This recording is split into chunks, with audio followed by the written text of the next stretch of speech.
everyone, I'm Kutsi and this is my sister Kim and we're the Empowered Sisters, and today we're going to be talking about trust.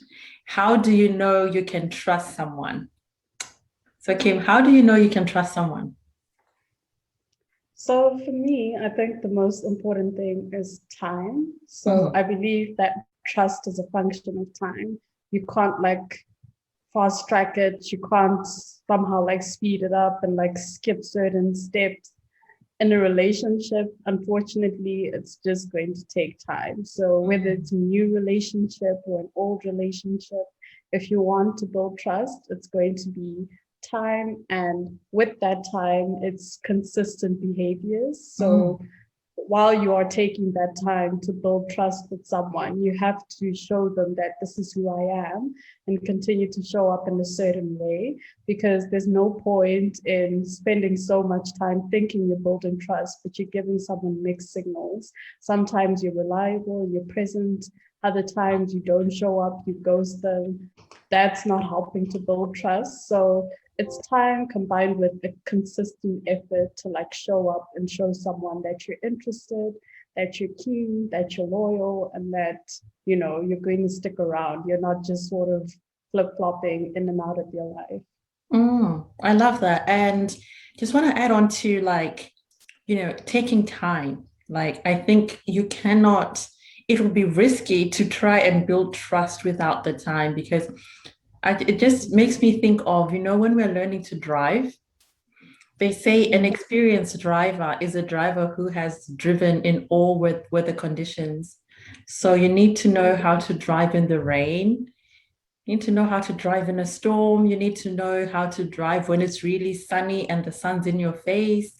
You need to know how to drive, on the freeway where there's a lot of traffic moving really fast. And, in the school zones where you have to go really slowly. So I think for you to have to trust someone, you have to have been through different situations with them. Like it can't be one dimensional because there are people I believe who like things that you can trust people with. For example, information, right? And there's sometimes where you think, oh, I can trust this person because you've just told them something really minor, like, and they don't like it doesn't do anything, it doesn't excite them that much, it doesn't do anything for them. So they can keep it, like they can keep it to themselves.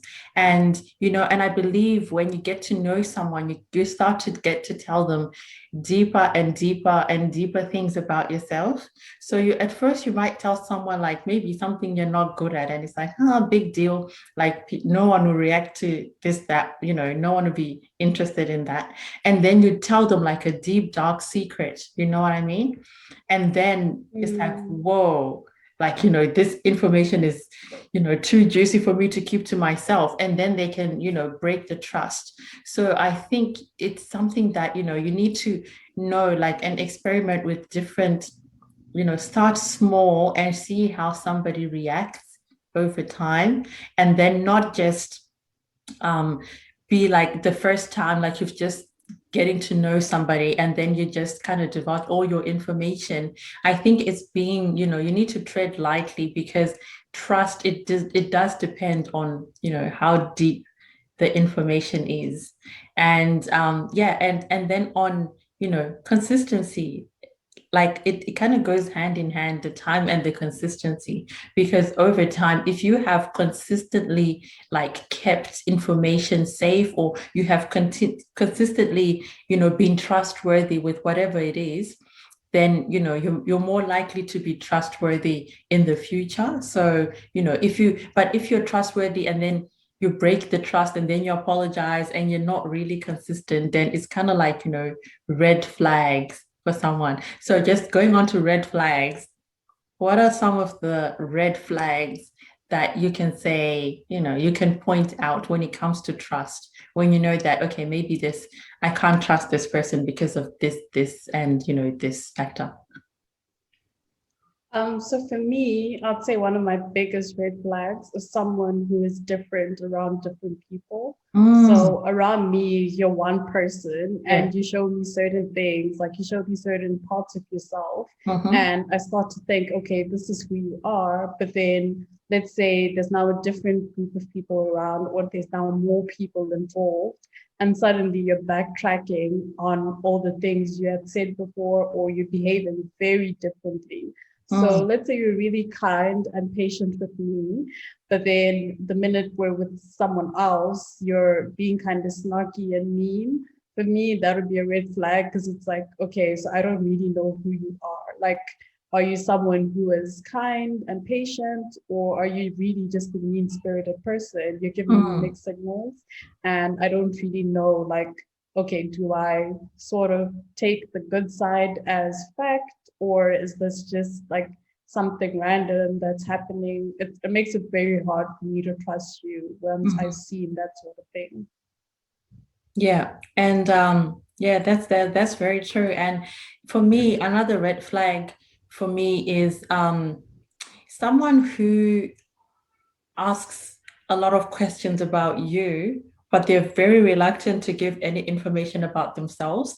To me, that is a major red flag because I think in order to build trust, you need to be on a level playing field. Like if you're sharing sensitive information, both parties need to be sharing sensitive information. If you find yourself to be the only person who shares stuff, the only person who, gives information, then to me, it's like, okay, so why is this person reluctant to share? Do they know because, is it because they they're gonna they don't trust me or they don't trust people? And if they don't trust people, like can they be trusted? You know what I mean? And it's kind of like why? That why factor is just like, it brings so many doubts to me when I see someone, and especially if they're actively asking for information. Like there's sometimes when you are a person who's just like an open book and you're just an oversharer and it's just part of your nature.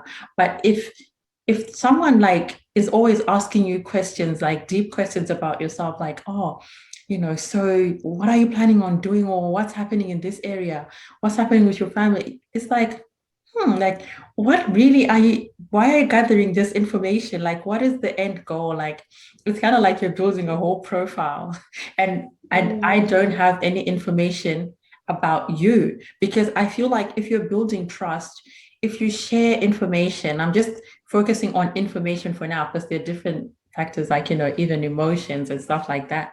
But if you're sharing information, if someone shares something sensitive with you and you share something sensitive with them, it's kind of unlikely that they'll divulge your information because they know that you can also do the same and it can be just as damaging. But if they know you've got nothing on them, I mean, like they can just go all out and, you know, keep, tell your information to all these people. So yeah, definitely a red flag for me is someone who asks questions but is not willing to share. And different types of trust as well, like what are the different things that you can trust people with or that you look to trust people with, like besides just information?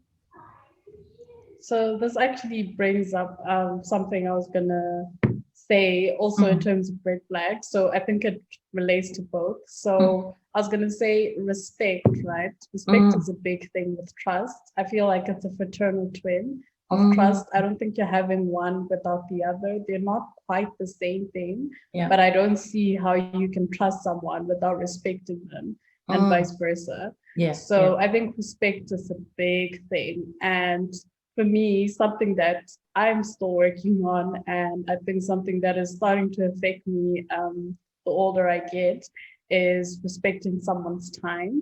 So I Mm, think sometimes you can't trust people to show up for you or to show up at all. And I yes. think time is such a big thing for us, especially Black people. You know, Yeah. Black man's time, we make jokes about it, we poke fun at it, but then Yeah, with yeah. time, you start to erode trust in someone's ability to actually show up. Because if Mm, I'm constantly late, or if I don't communicate the reasons for not being somewhere when I said mhm. I would, then that's eroding my trust in your ability to show up.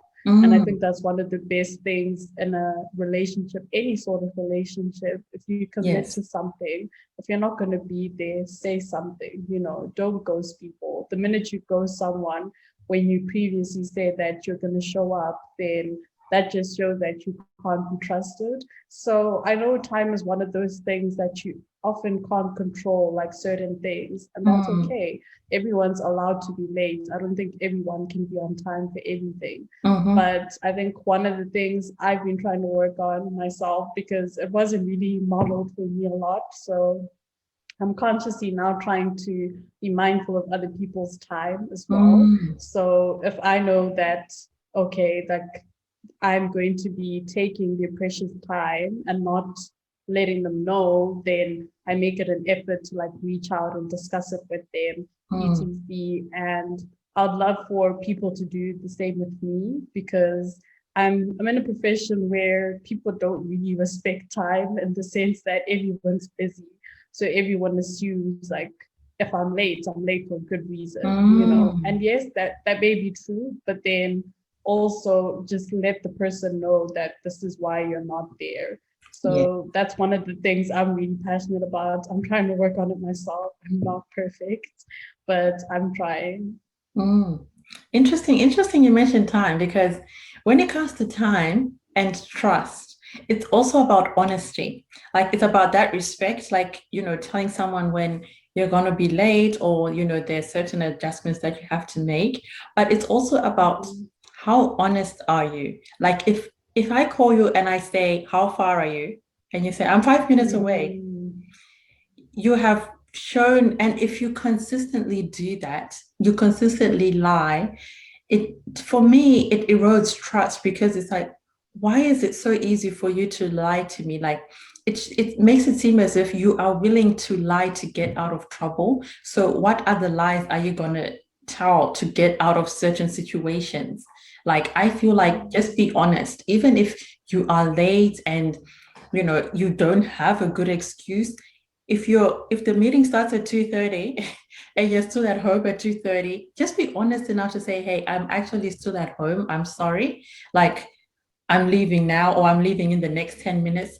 Be honest about where you are and what you plan on doing, because I think for me, one thing that has broken trust with people is when I have seen that they lie about where they are, or how long they're going to mm, take, or and it has then showed me that it has been in other situations when they're in trouble, or they don't do something that they had promised to do. They then make an excuse for not doing that, and then they lie.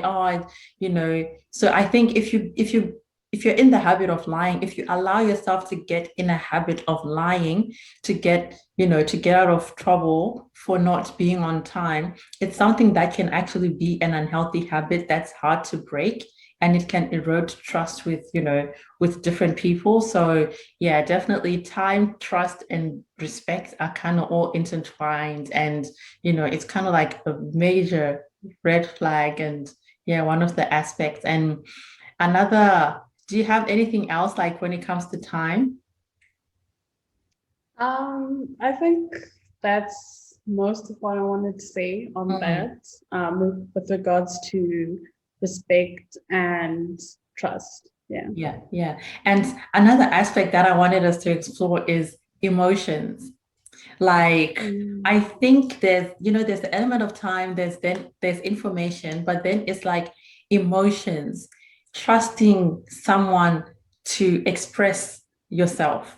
Like sometimes it's not something that you want to keep confidential, really, but do you trust, mm, how can you trust someone to actually reveal how you really feel about a situation? Because I feel like sometimes we in our relationships, in our different relationships that we have, sometimes we don't say how we really feel about things, because we're not trusting that person with our emotions, we're not trusting their reaction, or we're not trusting that they'll respect how we feel about certain things. So yeah, what do you think about building trust in terms of emotions? What makes it easier for you to trust someone with your emotions?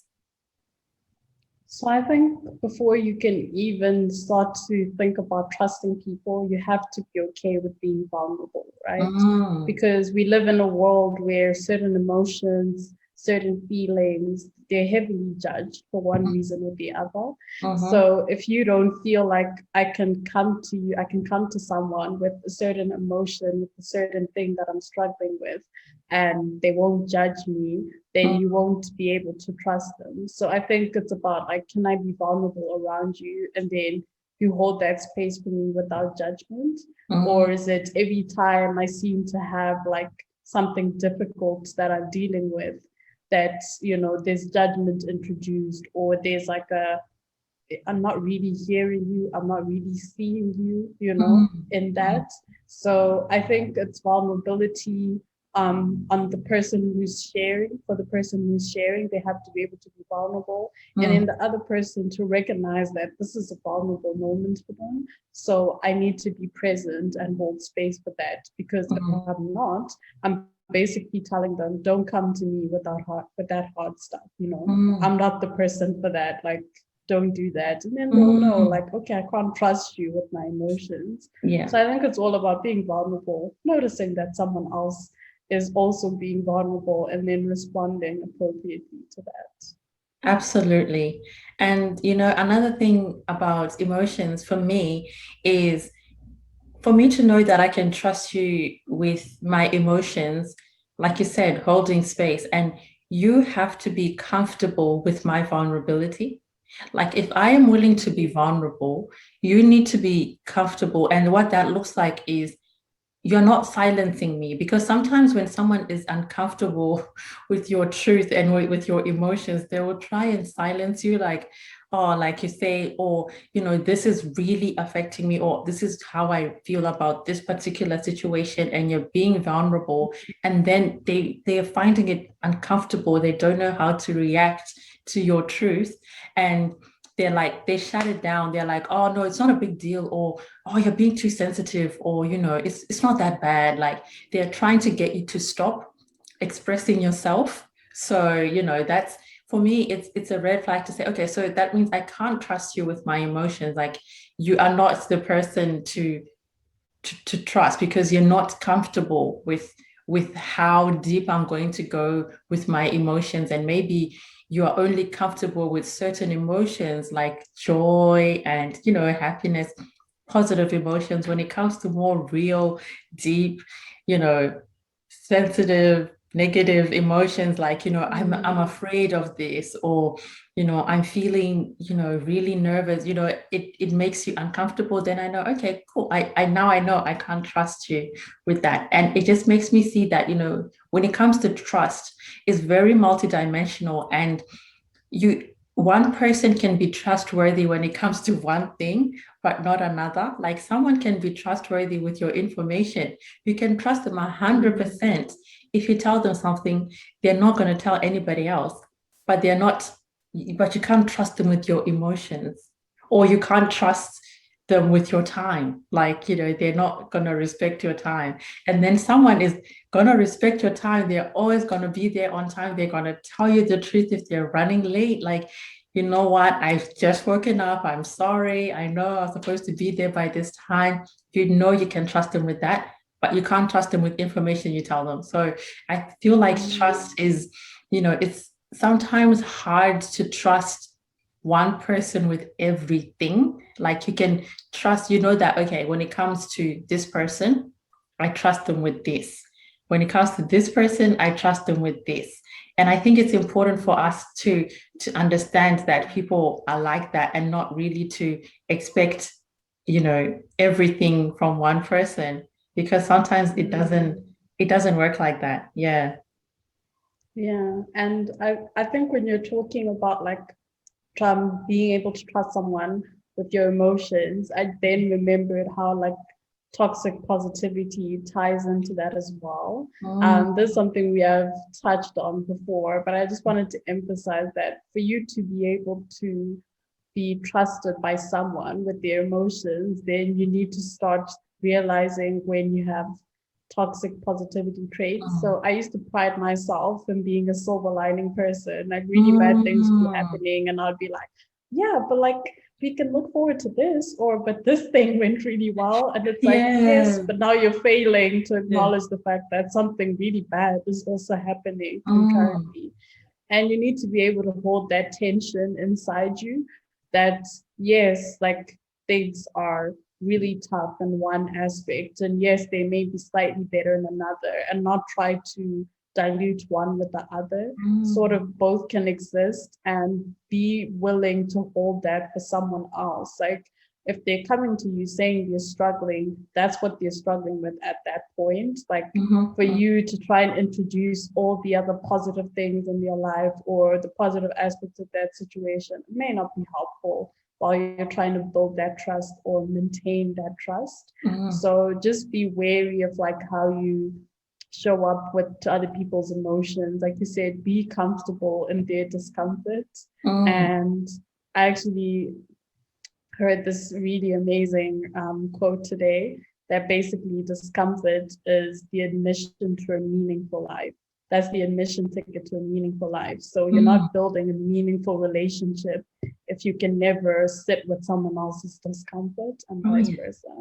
Yes, I love that. I love that because I think, you know, when it comes to relationships, that trust and, you know, being able to hold space for, you know, the negative emotions is what really builds that strong relationship, that long-lasting relationship.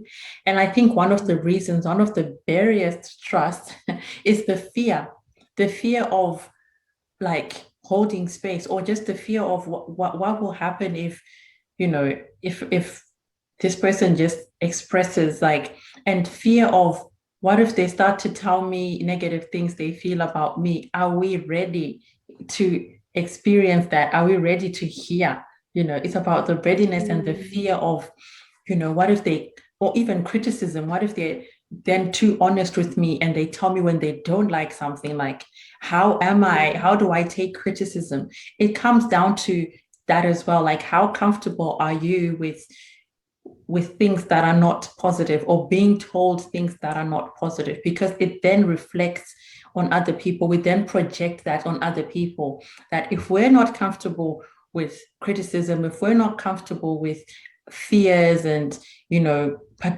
potential rejection and all that kind of stuff, we'll tend to project that on other people and try and shut it down in them so that it then doesn't come up with us. Because what happens in a relationship is very reciprocal. Like if someone is negative, sometimes you might feel, have you ever noticed, like if someone says something, we feel the need to respond with everything, just like in conversation. Definitely. If I tell you something, you respond. So it's like, okay, so if you're going there, like if you're being vulnerable with your negative emotions and how you're fearful and how you are, you know, feeling maybe rejected or, you know, nervous about something, how do I respond? That means I have to be open.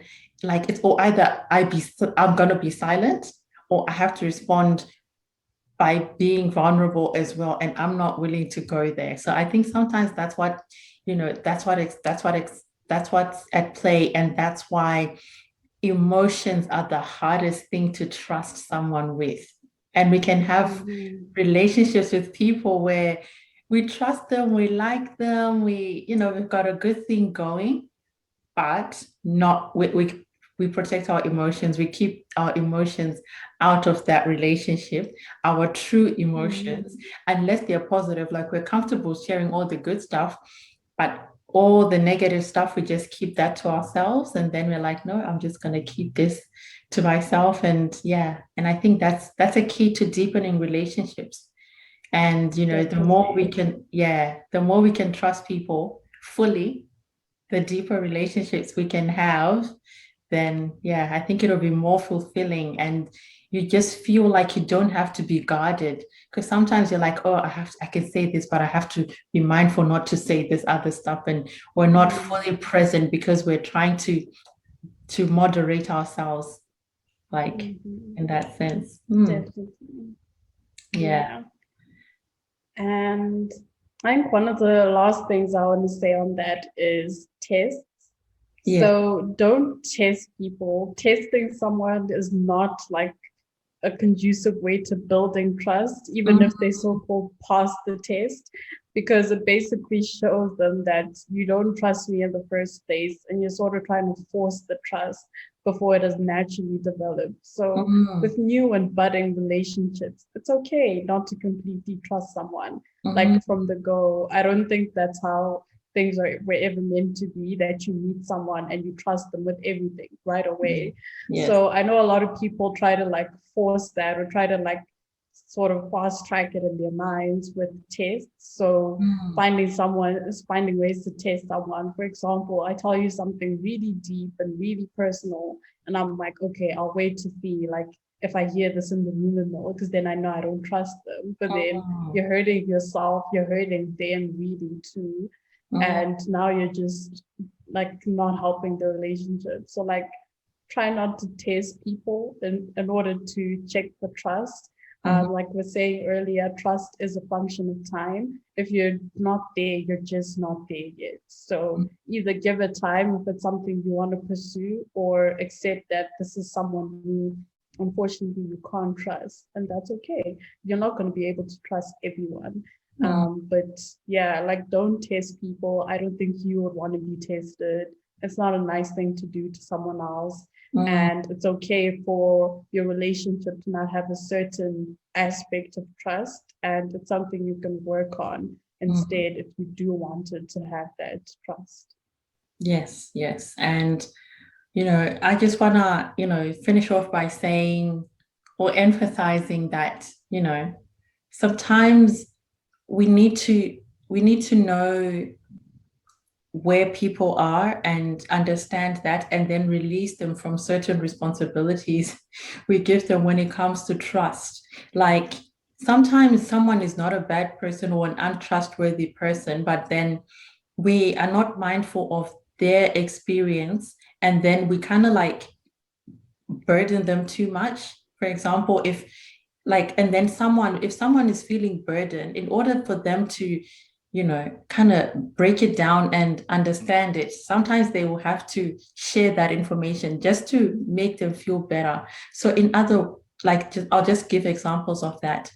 If you're maybe someone who's married with kids, and things are going on, like deep things are going on, and then you go and confide in someone who doesn't have that experience, sometimes that information is just like too much for them. Like try and find appropriate people to share your information with, like based on how you think, okay, this person will understand this certain aspect of life, or they won't. So sometimes let's not test people in a way by kind of like overburdening them and then having an unrealistic expectation that I trust you with that.